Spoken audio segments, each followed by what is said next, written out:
ভালো লাগছে। I started my career with SPF. তো এসপিএফ এর জন্য আমার মনের মধ্যে একটা আহ, আলাদাই লাল দাগ আছে। লাল দাগ মানে হৃদয়। তো আর আর আমরা ছোটবেলায় জানি যে ঠাকুমার ঝুলি যখন ঘুরতো প্রচুর গল্প বেরোতো ঠাকুমার ঝুলি। তো সেরকম সেম ভাবে প্রত্যেক বছর কচুরিয়ে সেট রিলিজ হয়, প্রচুর নতুন গল্প আসে, প্রচুর গল্পের অংশ আমরা হয়ে উঠতে পারি।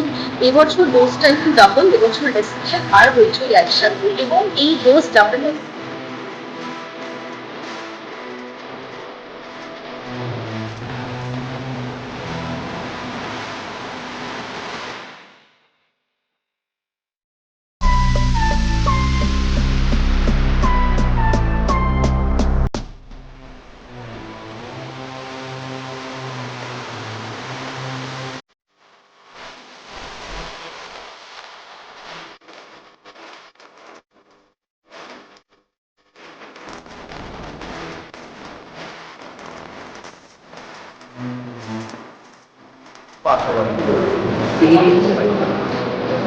আমার এখন পর্যন্ত জানি না